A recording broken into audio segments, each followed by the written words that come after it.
Dear students, अस्सलाम वालेकुम। आज मैं आपको केमिस्ट्री के चैप्टर नंबर 6 यानी महसूलात के बारे में बताऊंगी। स्टूडेंट्स, जब हम दो चीज़ों को आपस में मिक्स करते हैं, मिसाल के तौर पर हमारे पास दो चीज़ें हैं, चाहे वो ठोस में हो, माया में हो या गैस में हो। जब हम दो चीज़ों को मिक्स करते हैं तो उनमें से जो चीज़ हमारे पास आती है वो होता है महलूल। मैं आपको अब बताऊंगी महलूल, मुनहिल और मुहल्लिल और आबी महलूल के बारे में। आबी महलूल वो महलूल होता है जब हम मिसाल के तौर पर हमारे पास चीनी है, हम चीनी को पानी के अंदर हल कर देंगे तो हमारे पास जो महलूल होगा हम लोग उसको आबी महलूल बोलेंगे। मुहल्लिल पानी में मिसाल के तौर पर जब हम लोग कोई चीज़ के हम लोग महलूल बनाते हैं तो उसमें जो चीज़ सबसे ज़्यादा होती है उसको हम लोग मुहल्लिल बोलते हैं और जो चीज़ सबसे कम होती है उसको हम लोग मुनहिल बोलते हैं। जिस तरह नमक और पानी का मिसाल के तौर पर हम लोग महलूल तैयार करते हैं, उसमें पानी हमारे पास मुहल्लिल है और नमक हमारे पास मुनहिल है। अब अगला आपको मैं बताती हूँ इनके दरमियान हल पसीदी किस तरीके से होती है। जब हम लोग किसी पानी के अंदर किसी चीज़ को हल करेंगे तो हम लोग उसके अंदर हल करते जाएंगे। जब अभी हमारे पास पानी है तो हम लोग उसके अंदर नमक को हल करेंगे, हम लोग उसके अंदर हल करते जाएंगे और पानी की जब तक पानी की गैसों का मजमू है और जब तक पानी के मॉलिक्यूल्स के दरमियान दूसरे मॉलिक्यूल के अंदर दाखिल करने की सलाहियत रहेगी उस टाइम तक पानी के अंदर नमक जो है वो हल होता जाएगा। लेकिन एक वक्त ऐसा आएगा कि नमक जो है पानी के अंदर हल होना बंद कर जाएगा, उसके अंदर नमक पानी के अंदर और हल नहीं होगा। इसको हम लोग बोल देंगे कि यहाँ पर जो है ये जो सहशुदा महलूल हमारे पास तैयार हो गया है। लेकिन हम लोग जब उसी महलूल को थोड़ा सा गर्म करेंगे, थोड़ी सी दर्जा हरारत पर जब हम उसको गर्म करेंगे, थोड़ी सी जब हम लोग उसको हरारत देंगे तो उसके मॉलिक्यूल के दरमियान इजाफा हो जाएगा, वो फैल जाएंगे उसके मॉलिक्यूल और हम लोग उसमें अभी और नमक ऐड कर सकते हैं, हम लोग उसमें और नमक ऐड कर लेंगे। इसके बाद मैं आपको बताती हूँ ठोस अशिया का गैसों में, ठोस अशिया के अंदर गैसों का महलूल। हमारे पास फर्ज करें हमारे पास दो ठोस अशिया हैं, जब हम उनके दो मॉलिक्यूल्स आपस में सही तरीके से जुड़े हुए हैं। लेकिन अगर जब हम लोग उस ठोस अशिया को गर्म करेंगे तो एक खास पॉइंट पर जाकर हम लोग उनको गर्म करेंगे, उसके अंदर हम लोग गैस को ऐड करेंगे और फौरन एक टेम्परेचर हम लोग उनको ठंडा कर लेंगे। इसी तरीके से ठोस अशिया उनके अंदर गैसों का महलूल तैयार हो जाएगा। कैसे वैसे जो अगर हम गैस के अंदर महलूल तैयार करें तो इसके लिए तो हमारे पास सबसे जो बेस्ट चीज़ है वो गैसों का महलूल हवा है। हवा भी तकरीबन कम से कम 18 गैसों का मजमू है, 18 गैसें मिक्स होती हैं तो ये गैस बनती है। अब फर्स्ट करें हम लोग अमोनिया का, जिस तरीके से हम लोग अमोनिया का बनाते हैं इसमें कुछ गैसें तो ऐसी होती हैं कि जिनको एक खिलाफ महदूद निस्बत से हम उनको मिक्स कर देते हैं आपस में, लेकिन कुछ गैसें ऐसी होती हैं कि जिनको एक निस्बत से हम लोगों को मिक्स करना पड़ता है। अगर हम लोग उनको एक निस्बत से मिक्स ना करेंगे तो फिर उनको आगे पीछे बन जाएगा और जो महलूल हम लोगों को मिलना चाहिए था, जो हम लोगों ने तैयार करना था वो हम लोग को नहीं मिल पाएगा। इसी वजह से जब हम लोग यहाँ पे अमोनिया तैयार करेंगे तो हमारे पास दो गैसें होंगी, तो जो हमारे पास जो गैसें दो होंगी उन दोनों गैसों को हम लोग एक निस्बत से उसके अंदर मिलाएंगे, यानी 1.3 निस्बत से हम लोग उनको मिलाएंगे। अगर निस्बत इससे कम या ज़्यादा होगी तो अमोनिया गैस की जितनी मिकदार हम लोग को चाहिए वो गैस की मिकदार हमारे पास नहीं आ जाएगी। अब मैं आपको बताती हूँ मिक्सचर की हल पसीदी के बारे में।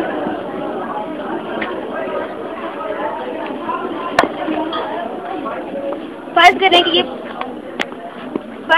पानी की एक बीकर हमारे पास है, इसमें हम लोग नमक को ऐड करेंगे,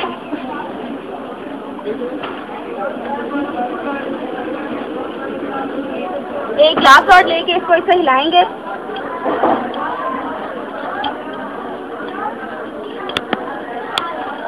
आप देख सकते हैं कि ये नमक है पानी के अंदर हल हो रहा है। इसमें क्योंकि पानी जो है अभी पानी के अंदर पजीरी है, हल करने के पानी पजीर है, पानी अभी गैर सहशुदा नहीं हुआ, पानी अभी सहशुदा है। क्योंकि अभी अंदर जो है पानी अभी है सहशुदा है, क्योंकि पानी के अंदर इसके जो मॉलिक्यूल्स है उनके दरमियान इतनी जगह है कि ये सोडियम क्लोराइड के मॉलिक्यूल्स इसके अंदर आ जाए। अभी हम इसको हल कर रहे हैं और पानी इसके अंदर नमक जो है पानी के अंदर हल हो रहा है। अभी हम इसके अंदर और नमक ऐड करेंगे।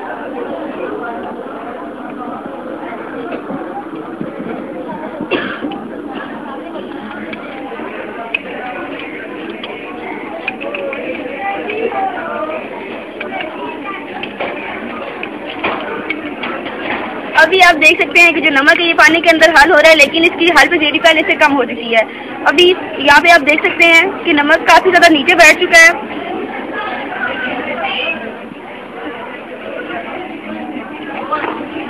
और इसका जब हम लोग इसके अंदर नमक ऐड करते जाएंगे, लेकिन एक ऐसा पॉइंट आएगा हमारे पास कि ये जो है बिल्कुल सहशुदा हो जाएगा, इसके अंदर बिल्कुल भी जो है ये सहशुदा किस्म हो जाएगा, तो इसके अंदर बिल्कुल भी गुंजाइश नहीं रहेगी कि हम लोग इसके अंदर और नमक ऐड करें। लेकिन अगर हम लोग इसको किसी दर्जा हरारत पर हम इसको गर्म करेंगे तो इसके मॉलिक्यूल्स हैं उनके दरमियान में फासला आ जाएगा, तो इसी वजह से नमक के जितने भी मॉलिक्यूल जो नमक के मॉलिक्यूल है यानी सोडियम क्लोराइड के, वो पानी के मॉलिक्यूल के दरमियान भी जगह बना लेंगे और इसी तरह जो बाकी जब हम लोग और नमक ऐड करेंगे तो इसके अंदर हल हो जाएगा। दूसरी बात, कोई माया, जब हम लोग किसी माया को माया के अंदर जब हम लोग ऐड करेंगे तो वो जो है वो कभी वो कभी फैलशुदा नहीं हो पाती, क्योंकि माया के अंदर भी मॉलिक्यूल्स होते हैं और उसके अंदर मॉलिक्यूल्स होते हैं। हम लोग जितना इसको माया के अंदर जितना हम लोग ऐड करेंगे इतना ही ज़्यादा जो है माया के मॉलिक्यूल्स दूसरी माया के मॉलिक्यूल्स को अपने अंदर जगह देंगे और दोनों जो माया है उनकी मॉलिक्यूल्स एक दूसरे के अंदर हो जाएंगे। अभी आपको प्रैक्टिकल की चीज़ें बताती हूँ।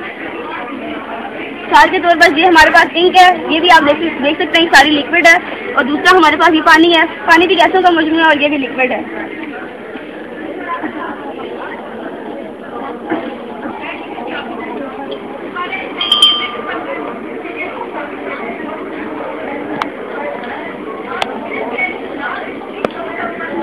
आप देख सकते हैं, अब मैं इसको हिलाऊंगी तो ये बिल्कुल दोनों एक जैसे हो गए हैं। जितना इसको हिलाते जाएंगे इसकी जो है इसकी तादाद बढ़ती जाएगी, ये ज़्यादा होता जाएगा, लेकिन कोई वक्त ऐसा नहीं आएगा जितनी इसमें हम लोग ऐड करते जाएंगे उतनी, लेकिन एक जितना अगर हम लोग इसमें पानी ऐड करेंगे तो एक खास वो जगह पर जाकर ये सारा बिल्कुल पानी बन जाएगा, और अगर हम लोग इसमें इंक ऐड करेंगे तो एक ऐसे टाइम आएगा फिर सारा जो है इंक बन जाएगा। और लेकिन हम लोग जितनी चीज़ों का इजाफा करते जाएंगे ये तो इसकी जो तादाद ज़्यादा होती जाएगी, लेकिन कोई वक्त ऐसा नहीं आएगा कि ये बिल्कुल सहज हो जाए, क्योंकि और इसके मॉलिक्यूल्स बिल्कुल है और इसके मॉलिक्यूल्स एक दूसरे के मॉलिक्यूल्स से आपस में जगह देते जाएंगे बगैर हरारत देने के। ये था आज का हमारा लेक्चर। अगर आपने कोई क्वेश्चन करना हो तो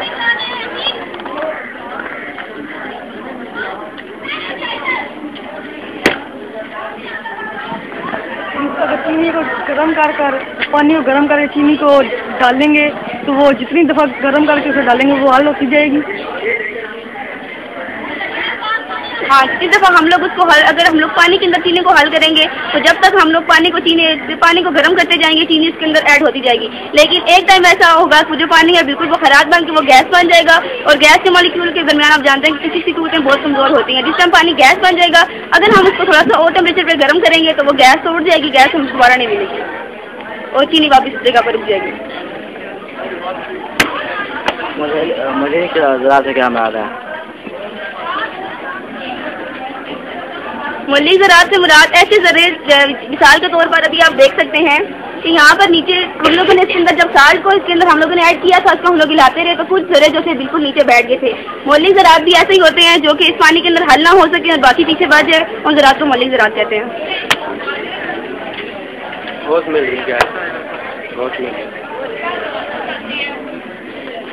क्या बोला आपने? ठोस को ठोस में मिलाते हैं तो हाँ, ठोस को ठोस में मिलाने के लिए भी है कि ठोस को हम लोग दोनों ठोस को हम लोग जितनी भी हमारे पास ठोस है उसकी दो हम लोग किस में ले लेते हैं ठोस की, उन दोनों को हम लोग एक दर्जा हर वक्त गर्म करेंगे। जब वो गर्म हो जाएंगे तो उनके मॉलिक्यूल्स वापस फैल जाएंगे और एक ठोस को दूसरी ठोस में ऐड कर देंगे, फिर एक हम लोग उसको फौरन ठंडा कर लेंगे तो इस तरह ठोस में ऐड हो जाएगी।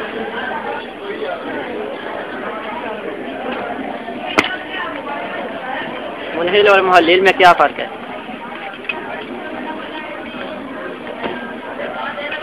मुनहिल ऐसी चीज़ कि जब हम लोग किसी चीज़ का महलूल बनाते हैं तो जो चीज़ उसमें कम होती है वो मुनहिल होती है और जो चीज़ उसमें ज़्यादा होती है वो मुहल्लिल कहलाती है। मिसाल के तौर पर जब हम लोग चीनी को पानी में ऐड करेंगे तो चीनी उसके अंदर मुनहिल होगी और पानी उसके अंदर मुहल्लिल होगा। महलूलात की कितनी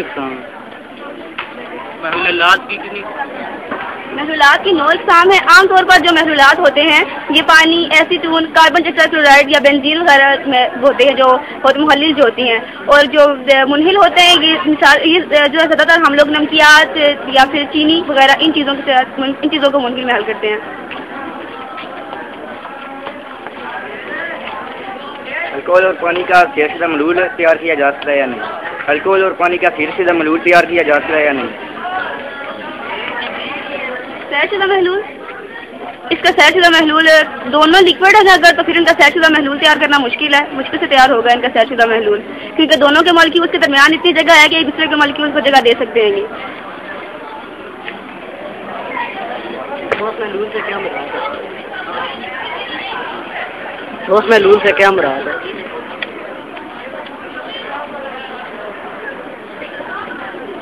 ठोस महलूल तो होता है लिक्विड चीज़ों का, ठोस महलूल तो कोई भी नहीं होता।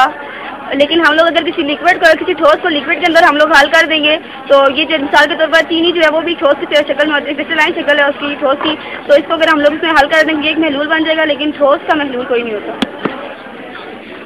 ठोस और ठोस जो होती है उनका मेज़ा बनता है, उनका महलूल नहीं बनता।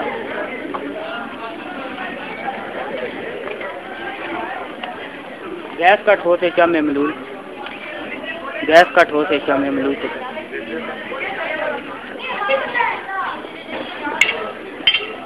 गैस को ठोस के अंदर हल्का डालने के लिए हम लोग पहले ठोस को गर्म करेंगे। जिस टाइम ठोस गर्म होगी उसके मॉलिक्यूल्स के दरमियान जब फासला आ जाएगा तो गैस को गर्म किए बिना उसी दर्जा हरारत पर हम लोग उसके अंदर ऐड करके ठोस को ठंडा कर लेंगे।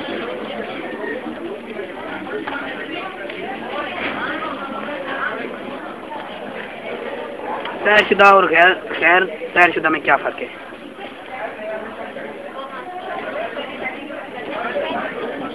गैर तैरशुदा महलूल वो होता है कि जिसमें अभी हल पजीरी की कुव्वत बाकी होगी कि उसके मॉलिक्यूल्स के दरमियान अभी फासला हो, इतना वक्फा होगा कि किसी दूसरी चीज़ की जो हम लोग ऐड करेंगे उसके मॉलिक्यूल्स के दरमियान में आ सके। और गैर तैरशुदा ये वाला होता है। और तैरशुदा महलूल ऐसा होता है कि जिसको आम दर्जा हरारत पर जो है वो अपने अंदर उसके मॉलिक्यूल्स के दरमियान इतनी बाकी ना बचे बाकी फासला के दूसरे मॉलिक्यूल्स के दरमियान में रह सकें। और इंतहाई तैरशुदा महलूल वो होता है कि जिसको अगर हम लोग दर्जा हरारत पर गर्म करेंगे तो फिर उसके मॉलिक्यूल्स उनके दरमियान में फासला हो जाएगा। वो उसके दरमियान में जो खाली जगह है उसमें ज़्यादा जगह हो जाएगी और तभी तक दूसरे मॉलिक्यूल्स के जो है उसके अंदर वो आ सकेंगे। ये था आज का हमारा लेक्चर।